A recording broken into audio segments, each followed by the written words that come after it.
Thank you, Abraham. I really wasn't sure what I was going to ask you.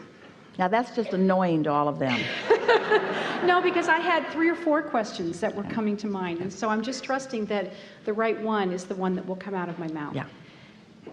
I work with energy fields of the body. So I work with helping people to move energy blocks and imbalances in their body, and it's lovely work, and I so enjoy doing it. But I really, really wonder, what is actually happening in the body when the body heals itself? What is it doing? How does it do it?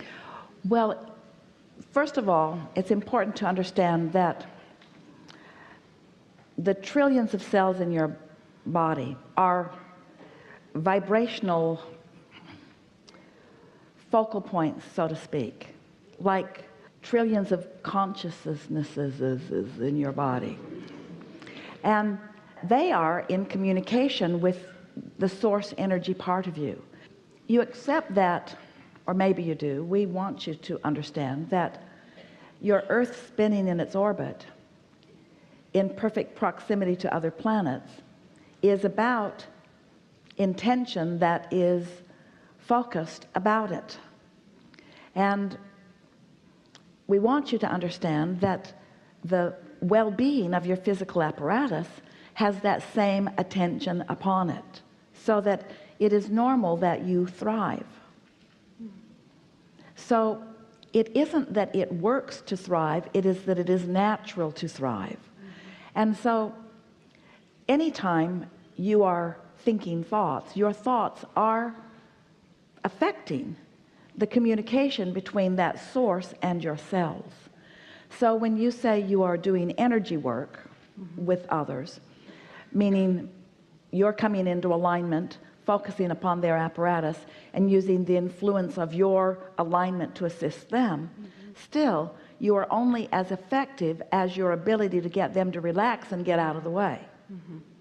So what a true energy worker is someone in relationship to their own body who's deliberately thinking their thoughts, because your energy is moving through you in response to the thoughts that you are thinking. It really is as simple as that. What more are you wanting? Well, I'm interested in what happens at the cellular levels. You know, when someone has cancer, say, and they want to have that cancer go away from their body, and they have that intention for that to happen, and the healing does or it doesn't happen, what makes the difference? What happens when they decide they want to be healed that happens at that cellular level? Does it go down and actually talk to the consciousness of the cell and say, let's do this? What happens is there is a releasing of resistance, which is the only thing that is preventing their desire from being answered to begin with. The thing that's a little tricky about it is that it's hard for anyone else to understand the true intent of anyone.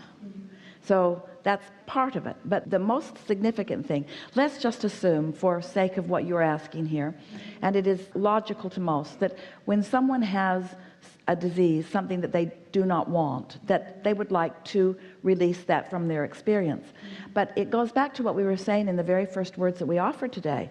Your attention to what is often prevents what you really want from happening, because what is so dominant in so many experiences. And so it is a matter of releasing the thought that is holding you in the resistance to the well-being that you're wanting. So we want to talk not about the disease, but to talk about the wellness, to turn the attention to what is wanted. But you see, it isn't attention to illness that is causing illness. Oh, it is once the illness happens. Then it's hard not to give your attention to the illness. But it is not the attention to illness that brings about illness. It's attention to unwanted things of a variety. In other words, it's being off in the weeds about that, and off in the weeds about that, and off in the weeds about that, and off in the weeds about that, and off in the weeds about that. It is a habit or a momentum of putting yourself in the place of resistance about a lot of things.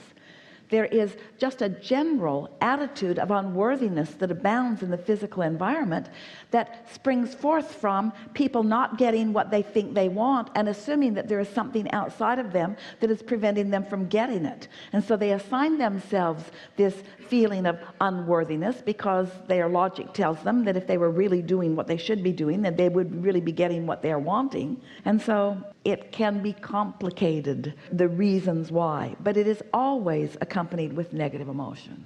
So is that a trapping of a negative emotion in a certain part of the body that allows the illness to manifest? Never. What is it then? It is a fixation upon a subject that disallows the natural energy from flowing in the way that it would if you were not doing that thing that you're doing that's preventing that from happening. Okay. So what determines where they'll get the illness that they get? Well, that has to do with thoughts that they've been thinking. In other words, there are some patterns like that, but this might be the easiest way for you to hear it. Esther was talking with a friend the other day about dreams and how, do you notice that often when you awaken from a dream and are remembering it, that so many things that you've just been thinking about or living were in your dream? Last night, Esther was dreaming about a booklet. There were many pages that were double-sided, and all night long she worked on it with Quark, which is a computer application. And when she awakened in the morning, she thought, that was way more work than I ever have applied. So she knows that there's something that she's working on, that she's wanting to find a smoother rhythm about. And that was just a subject that was the easiest thing for her to interpret into her dream state as an example of it. You sort of get what we're talking about? Don't you sometimes find that your dreams are full of things that you've been thinking about? But what is really happening, your dreams are a creation. What you think about and what you feel and what manifests in your experience always match, and what you think about and what you feel and what manifests in your dream state always match. So it's logical that through the path of least resistance that it would happen in the way that it does, because those are the things that you've thought about the most. Mm-hmm. So for example, if someone gets a bladder cancer versus a stomach cancer, it's related, in Chinese medicine it would be related more to fear than worry. Is that how it happens? You know what we want to say to all of that? Stop it.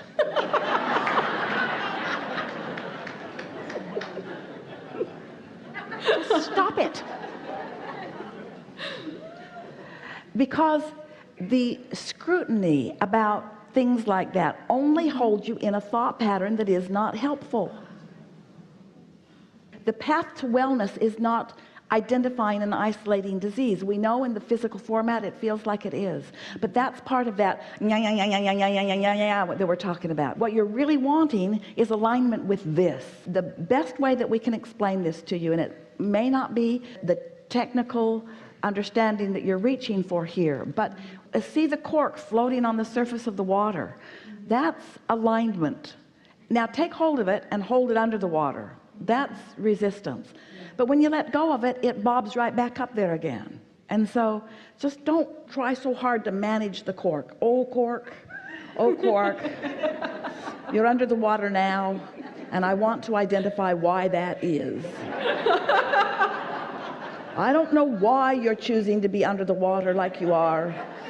Let's go under the water over here, and let's go under the water over here, and let's go under the water over here, and let's read a book while we're under the water over here, and let's go get some treatment over here while we're under the water. Oh, cork. But when you let go of it, oh, what are you doing back up there, cork? Come back down here. Come back down here where I can talk to you about the things that are bothering us. I love that. I love that. So I also work in conventional medicine, so I love this perspective of this. I truly do believe in what you've been saying about it's following the joy, and that's truly the path for healing. And I get very frustrated when people talk about the battle with cancer and all those other things, because that seems... When we talk about getting out ahead of things, you can get out ahead of it even when you're in the midst of it. Your powerful now is the intersection or the junction where you and all that you desire meet that larger part of you who has already heard you and answered you and is living the solution that you're looking for. So your problem meets your solution now. Your question meets your answer now. It's all happening right now, right now. It's all happening right now. The question is, what are you in the receiving mode of right now? It isn't easy to all of a sudden, after long momentum of being so physically focused, to accept yourself as a vibrational being. We know that. But that is the answer to all of the things that you are looking for. To accept your vibrational nature rather than your physical nature. Now, certainly your physical nature is an extension of your vibrational nature. Your physical nature could not be if it were not for your vibrational basis. But if you could get your attention off of what has manifested and upon the vibration that is causing the next and the next and the next and the next. Reaching for an analogy for Esther, because she is thinking a lot these days about momentum. And when you have momentum that has gradually moved you along to wherever you are, sometimes it feels like that momentum is on a course that cannot be changed, but that is not true. You could be in an airplane and be gradually ascending to 35,000 feet, or you could be in a rocket ascending much more rapidly and much more specifically and much more directly. So your thoughts have more power and impact than most of you are giving them credit. And the reason is most of you are offering most of your thoughts in response to what you are observing. Do you feel the sort of nailing your foot to the floor about that? In other words, if thoughts are powerful and mostly what you're thinking about is what is, then you're sort of squandering your power by staying the same. Things are changing constantly, but they change to the same thing because you've got your attention upon the same things. So different faces in different places, but the same sort of thing happening over and over again. Where if you could accept that you can gradually change your thoughts. So we say, a belief is only a thought that you keep thinking. Well, where do you get your beliefs? You get your beliefs by observing what's going on. And then you get in a room and you argue with each other about your beliefs, and you say, no, I'm right, no, I'm right, no, I'm right. And the reasons you are so passionate about the rightness of your belief is because your belief is proof of what you believe. The reality, what happens, proves what you believe. Esther would say to us in the early days, but Abraham, it's true. And we would say, what's that got to do with anything? There are all kinds of things that are true that you don't want to experience.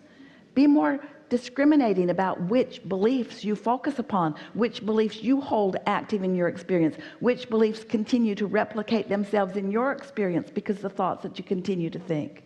And so all of you are touched by life, and life causes you to react, and your reaction is part of what perpetuates your belief. Law of attraction and momentum all take hold of that, but it does not have to be that way. You have the ability to focus otherwise. And so we can have a conversation about vibration and what it produces in terms of health or in terms of illness, or we can have a conceptual conversation about a cork that is floating, and you have to ask yourself which one feels the best when you're having the conversation. And most of you would say, well, the cork floating conversation actually felt better to me. It made sense to me, but it's much more general and not so specific to my experience. And we say the general things are usually better for your experience because the specifics that you are focused upon are usually the specifics of what is. How lovely would it be if you all could get to the specifics of what you desire?